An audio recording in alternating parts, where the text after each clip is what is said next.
Bismillahirrahmanirrahim. Assalamualaikum warahmatullahi wabarakatuh. Pada video kali ini saya akan menjelaskan tentang 10 model pembelajaran terpadu. Pembelajaran terpadu menurut Robin Fogerty 1991 terdapat 10 model dalam merencanakan pembelajaran terpadu. Yang pertama, model penggalan.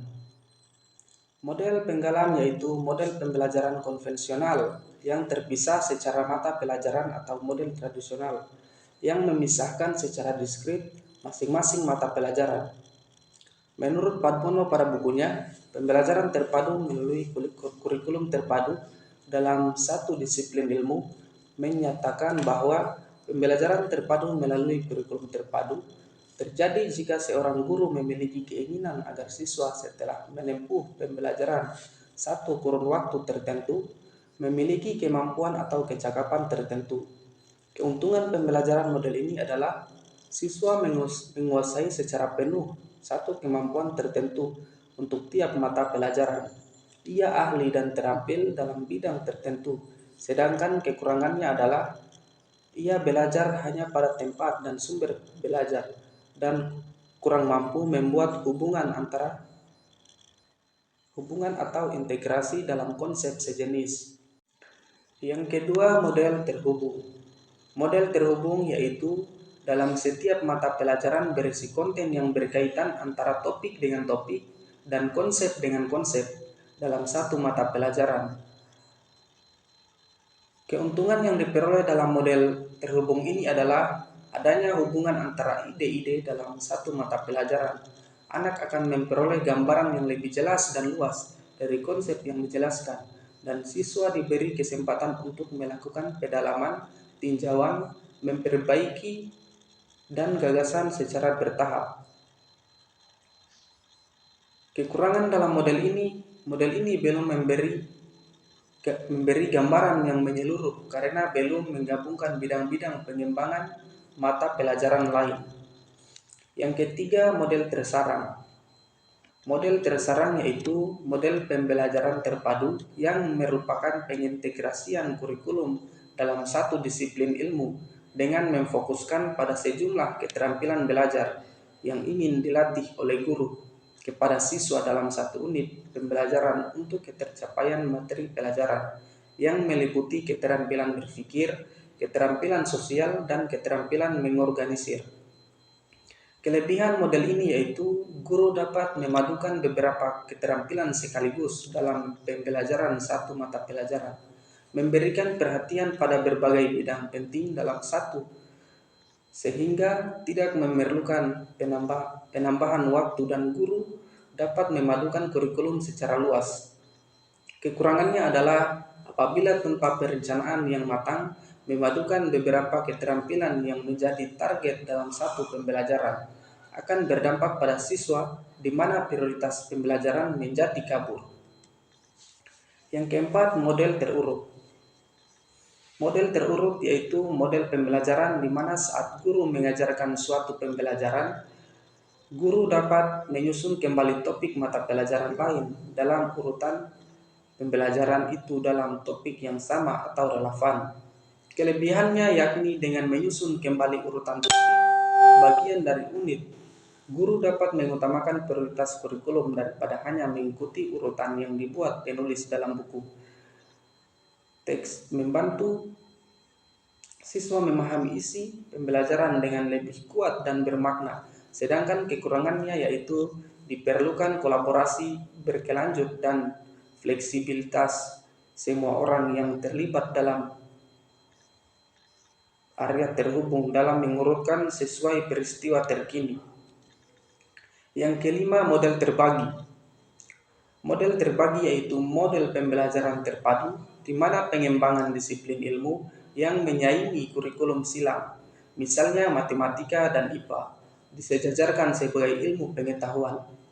Kelebihannya yaitu lebih mudah dalam menggunakannya sebagai langkah awal maju secara penuh menuju model terpadu yang mencangkup 4 disiplin ilmu dengan menggabungkan disiplin ilmu serupa yang saling tumpang tindih akan memungkinkan pembelajaran konsep yang lebih dalam sedangkan kekurangannya yaitu model integrasi antara dua disiplin ilmu memerlukan komitmen pasangan untuk bekerja sama dalam fase awal untuk menemukan konsep kurikula yang tumpang tindih. Secara nyata diperlukan dialog dan percakapan yang mendalam. Yang keenam, model jaring laba-laba. Model jaring laba-laba yaitu merupakan salah satu model pembelajaran terpadu yang menggunakan pendekatan tematik. Keuntungan pendekatan jaring laba-laba untuk mengintegrasikan kurikulum adalah faktor motivasi sebagai hasil bentuk seleksi tema yang menarik perhatian paling besar. Faktor motivasi, siswa juga dapat berkembang karena adanya pemilihan tema yang didasarkan pada minat siswa. Sedangkan kelemahan model ini adalah banyak guru sulit memilih tema. Mereka cenderung menyajikan tema yang dangkal sehingga kurang bermanfaat bagi siswa, dan guru seringkali berfokus pada kegiatan sehingga materi atau konsep menjadi terabaikan. Yang ketujuh, model pasang benang. Model pasang benang yaitu model pembelajaran yang memfokuskan pada mata kurikulum yang menggantikan atau yang berpotongan dengan inti materi subri. Keuntungan dari model ini antara lain konsep berputar sekitar mata kurikulum yang menekankan pada perilaku metakognitif, materi untuk tiap mata pelajaran murni, dan siswa dapat belajar bagaimana seharusnya belajar di masa yang akan datang sesuai dengan laju perkembangan era globalisasi. Sedangkan kelemahannya yaitu hubungan isi antar materi pelajaran tidak selalu ditujukan sehingga secara eksplisit siswa kurang dapat memahami keterkaitan konten antara mata pelajaran satu dengan yang lainnya. Yang kedelapan, model integrasi, yaitu pembelajaran yang menggabungkan bidang studi dengan cara menemukan keterampilan, konsep, dan sikap yang saling berhubungan di dalam beberapa bidang studi. Pendekatan yang digunakan adalah pendekatan antar bidang studi. Padmono dalam bukunya Pembelajaran Terpadu mengatakan bahwa model integrasi kurikulum menyajikan satu pendekatan penyeberangan mata pelajaran mirip dengan model terbagi. Model integrasi memadukan mata pelajaran dengan latar prioritas kurikulum pada tiap penemuan keterampilan-keterampilan, konsep-konsep, dan sikap-sikap yang tumpang tindih mata pelajaran tersebut. Yang kesembilan, model terbenam, yaitu model pembelajaran yang melibatkan beberapa mata pelajaran dalam satu proyek.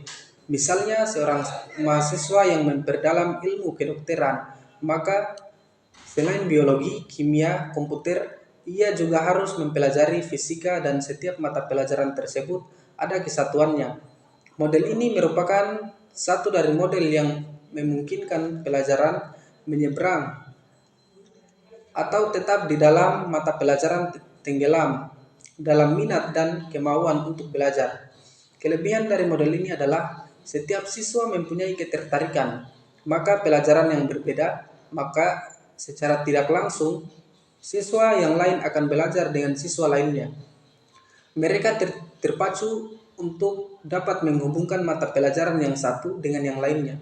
Sedangkan kekurangan dari model ini adalah siswa yang tidak senang membaca akan dapat kesulitan untuk mengerjakan proyek ini, sehingga siswa menjadi kehilangan minat belajar.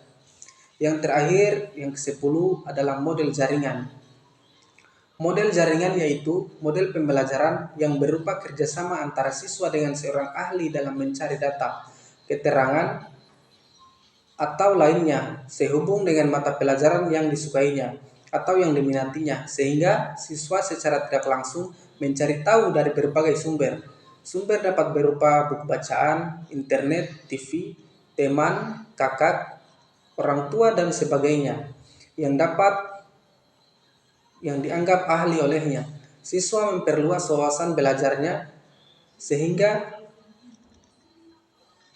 Siswa termotivasi belajar karena rasa ingin tahunya yang besar dalam dirinya.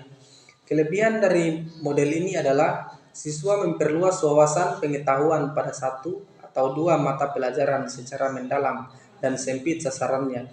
Sedangkan kelemahannya adalah memungkinkan motivasi siswa akan berubah ke dalam materi pelajaran menjadi dangkal secara tidak sengaja karena mendapat hambatan dalam mencari sumber. Ya, itulah tadi 10 model pembelajaran. Mungkin itu saja yang bisa saya jelaskan. Sampai jumpa di video selanjutnya. Assalamualaikum warahmatullahi wabarakatuh.